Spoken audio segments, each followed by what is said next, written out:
साथीहरु यो तीन पातेमा कलमी गरेको बिरुवा हो। यो फल्ने रुखको हाँगाबाट कलमी गरेको हुनाले यो सानो बिरुवा नै फुल फुलेको छ।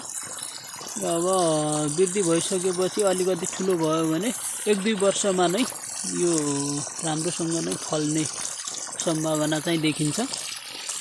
यो कलमी बिरुवा हो।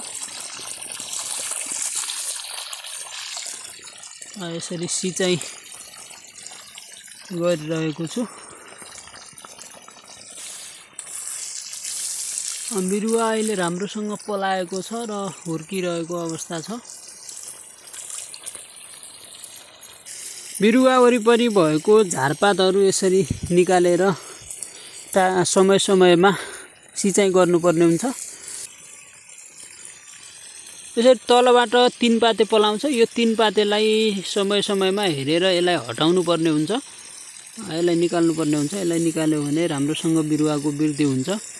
राम्रोसँग पलाइरहेको छ बिरुवा। यसरी समय समयमा झारपातहरू निकालेर सिँचाइ गर्नुपर्ने हुन्छ।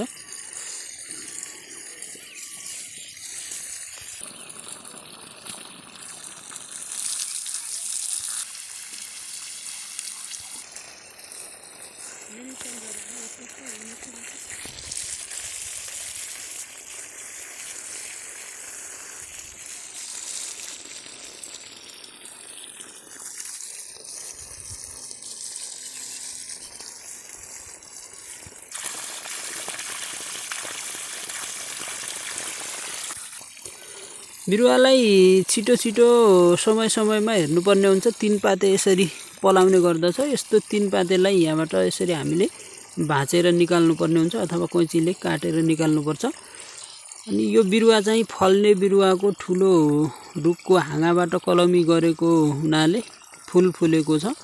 यसलाई 2-2.5 वर्षमा अलिकति राम्रोसँग हुर्काउन सकेको खण्डमा फल 2-2.5 वर्षमा नै फल दिन सक्ने सम्भावना चाहिँ देखिएको छ।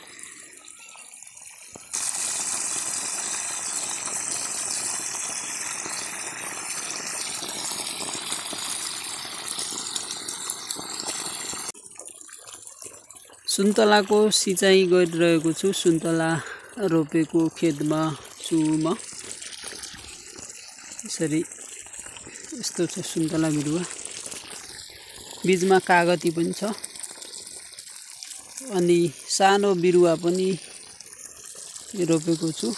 यो सँगसँगै यस्तो सानो कलम बिरुवा छ। कलम बिरुवा फुल फुलेको छ, देख्न सक्नुहुन्छ।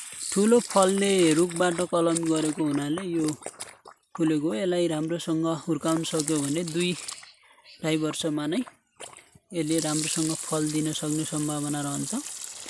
यो ठुलो बिरुवा पनि सबै कलमी बिरुवा हो। यस्तो छ। अहिले यो बिरुवा चाहिँ फलेको छ।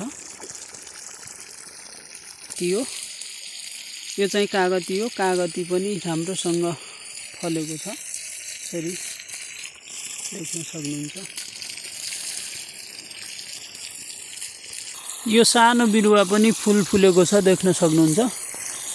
यो चाहिँ ठुलो रुखबाट कलम गरेको हुनाले यसरी राम्रोसँग फुल फुलेको छ। र यसलाई राम्रोसँग हुर्कायो भने छिट्टै नै फल दिनेवाला छ।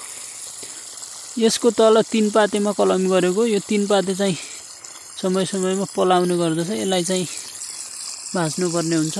यसलाई अथवा कैँचीले काटेर यसलाई निकाल्नुपर्छ।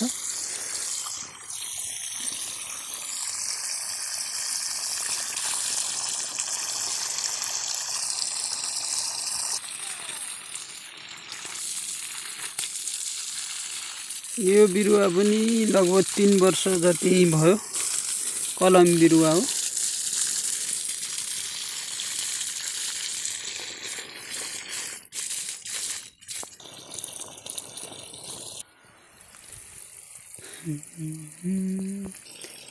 कागती यसरी फुल फुलेको छ, फलेको छ।